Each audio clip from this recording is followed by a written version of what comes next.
Hi, I'm Jill Negaard. That's spelled N-E-G-A-A-R-D. I'm 52 years old, and at the age of about 37 years old, I found out I was going to need a heart and double lung transplant. I had been born with a bad heart, so I knew all my life that eventually something was going to have to be done about it. And my cardiologist had done a lot of testing on me and said my heart was getting so bad, the only solution was to have a transplant.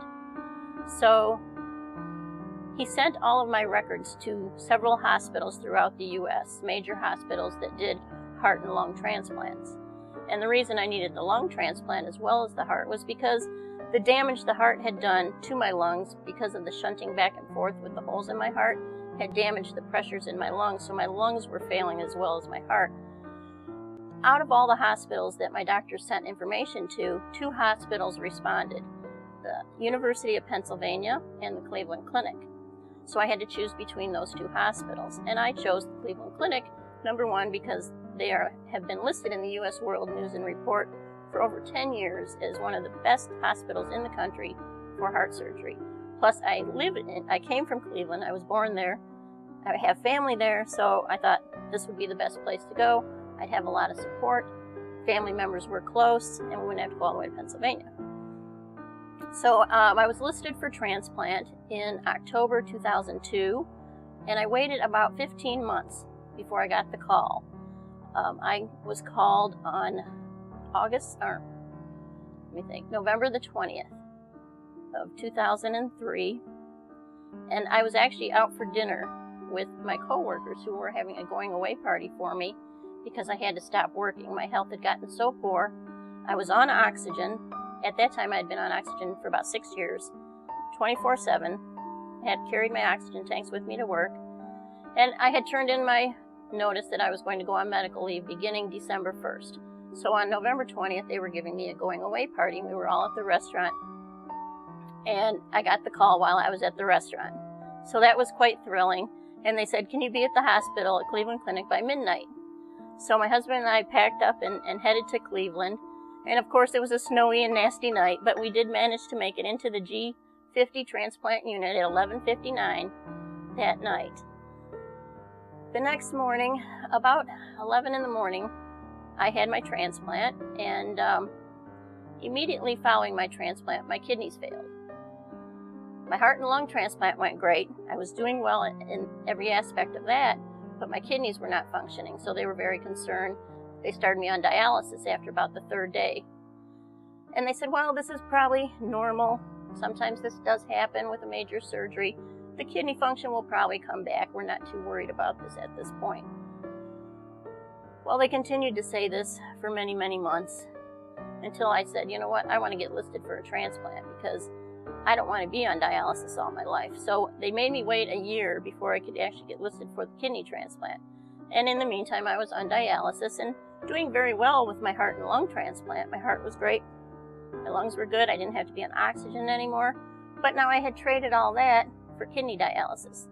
3 days a week, 3.5 hours a day, hooked up to the machine. It's like, I thought to myself, which was worse, the oxygen or the dialysis? I felt cheated because I'd waited for this heart and lung transplant and I was having all these plans of being able to do wonderful things. And now I was strapped down in a dialysis chair. So I was kind of frustrated, but I was grateful that I was alive and grateful to the family that gave me my heart and lungs. I did not mention that the person who donated my heart and lungs was a young girl. She was only 15 years old, and she died as a result of a car accident.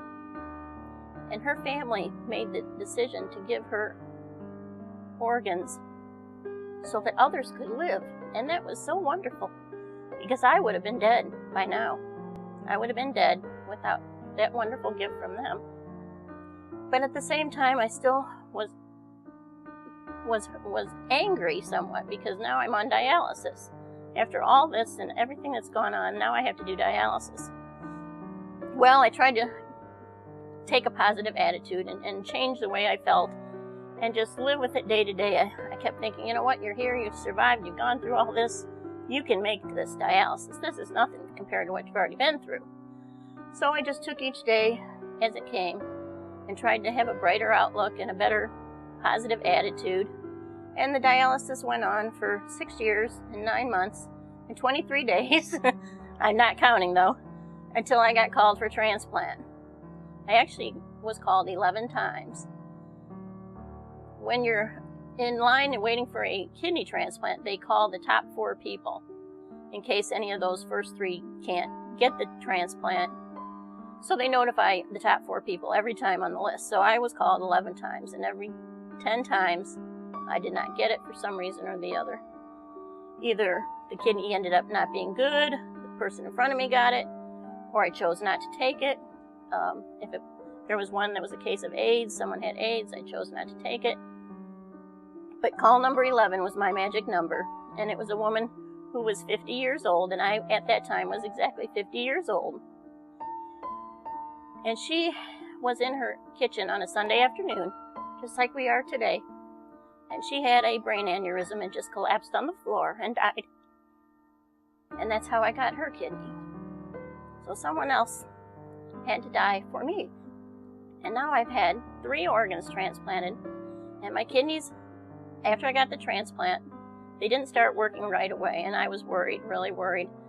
It was not until the 5th day that the kidneys started working. Finally, I was so thankful.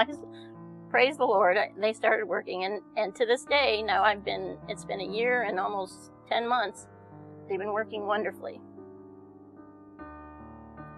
I give thanks every day for my organs and to the families that made that decision.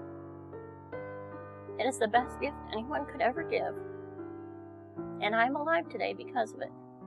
And I thank them from the bottom of my heart.